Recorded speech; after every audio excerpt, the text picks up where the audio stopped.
Okay, I want to start this video off by doing a little quick walk around down in Southsea, because there's a few local photographers, all female photographers, and I'm going to put the link down to their names just down here, who have done a little exhibit down in Southsea today.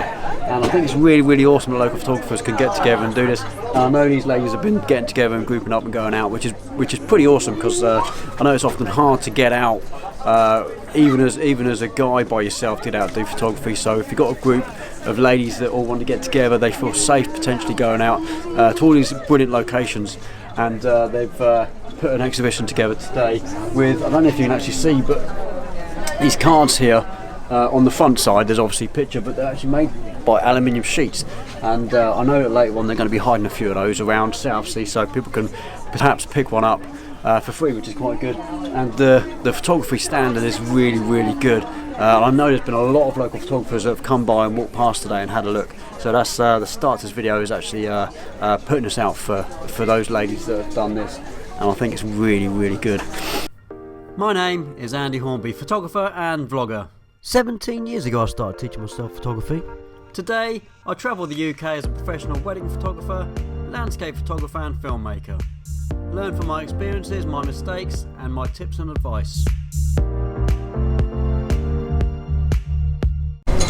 This latest video is talking about hyperlapses, and now I know that my last couple of videos have been about time lapses, so if you haven't watched those, please go back and have a look, because a hyperlapse is kind of a time lapse on speed, if you like, which is quite funny, because it literally is that. A hyperlapse is taking a picture one after another in an interval, the same as you would a time lapse, and hopefully it's in the same sort of interval time, so if maybe every 3 seconds, but you're actually moving with the pictures, so every time you take a picture you take a step forward or a step sideways. I've done a few trials that kind of work, which are pretty good, some that didn't quite work as well, but you know, on the whole it's been quite good.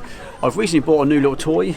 You can't see it because I'm not going to take it out of the pouch, but it's actually an Insta360, which is a really good 360 camera. I've taken a few pictures down here actually, and a little bit of video as well, which I'm going to include in a second, so you can see what's going on behind me. And yeah, hyperlapse is really good fun to make. They're really time consuming if you're going to do it picture by picture in camera, and the effect is really good. And if you watch my time-lapse videos, actually I prefer doing time lapses in pictures, but when you've got an Insta360 that does hyperlapse as efficiently and as good as they are, you know, why wouldn't you use them? So I'm kind of going back on the way I said with time lapses. Time lapses I'd rather use pictures, but for hyperlapses and to make things a little bit easier as well, I'm a bit of a cheat. Using a 360 is actually really good fun. So here is a very short hyperlapse I did in camera up on the hill over the M27, which worked really well, but it's very bitty. If you look, well, moving, each shot is slightly higher than the next, or lower, and it's very jumpy. With the Insta360, it's got really good stabilisation. It's actually really fantastic. I'm literally going to use this to show you another hyperlapse now.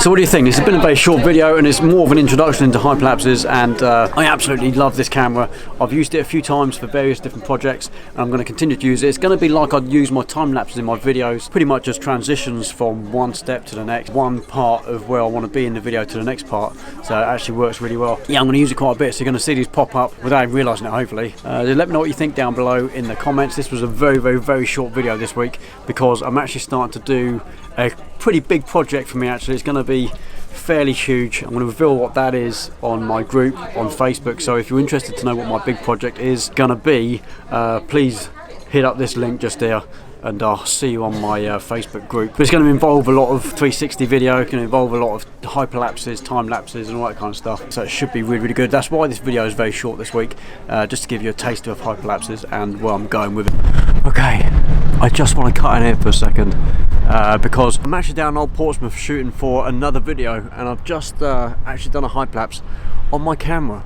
So I want to show you that first.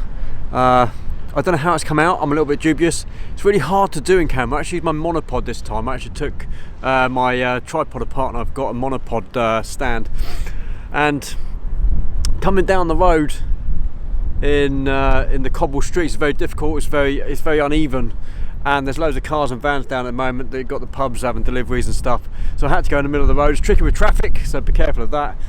You obviously spend a long time in the street, in the middle of the road. There's cars all over the place. Taxi drivers don't seem to care. I think it came out right, and if you're watching this, actually, I'll probably have used it. So you're about to see footage of a hyperlapse of me in Old Portsmouth going towards Skyldeberg Tower, then away from Skyldeberg Tower. I followed the Millennium Walk pebble thing, whatever it is, for a little way. That kind of helped me out with my spacing with hyperlapse, because it's like a time lapse, but you're moving one step each time. And I generally, coming down the street, had no reference, so I just done a pace every time. I tried to keep the intervals the same. It's very difficult when you're trying to level up, because I use a level in camera to try and level.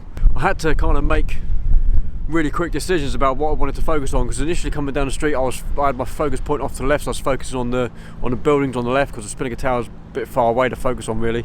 So it's really tricky, and there's a lot to think about, and a lot of on the sort of go thinking with hyperlapses when you use the camera. I've actually done a hyperlapse of that in my Insta360, so I'm actually going to show you the two together. So I'm going to show you one, then the other, and then I might show them side by side. It's a tricky one because I was on a monopod. I had quite a fast shutter speed with my camera, and it's to stop sort of camera shake and stuff. But the Insta360 has like a proper really good stabilization inbuilt into it, so the output video is very stabilized.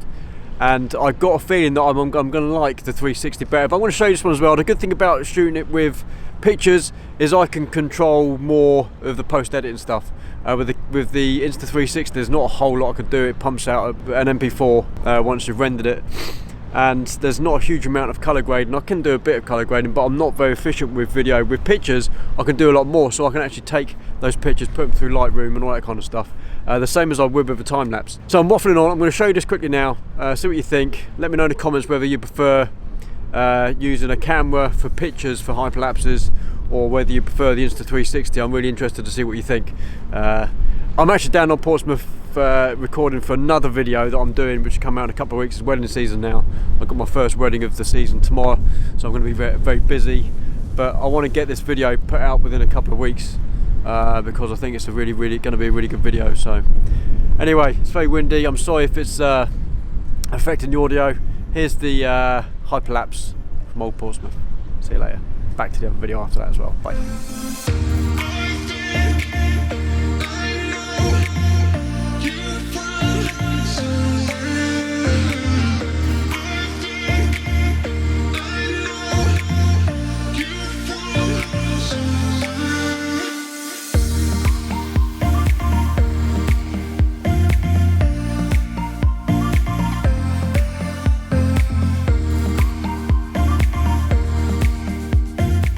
Like this video and got anything out of it, please hit a thumbs up. If you haven't done so already, please subscribe and hit the notification bell so you get updates every time I upload a new video.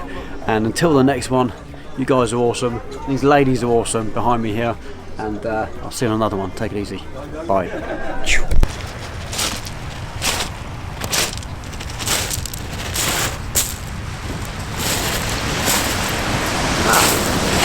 still here. Nice. It's good that you're still here, because I want to tell you a little something.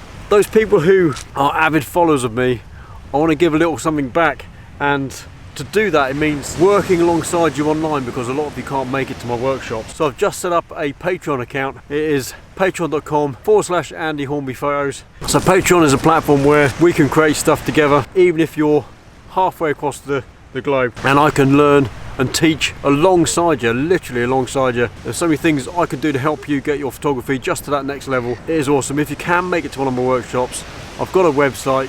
Go to ahphotographyworkshops.uk and have a look, see what I've got going on. But if you can't make it to one of my workshops, Patreon is a really good platform where we can create stuff together and we can take your photography to another level. So if you like what I'm doing and you want me to learn alongside yourself, see you there. Take it easy, have a good day. Bye.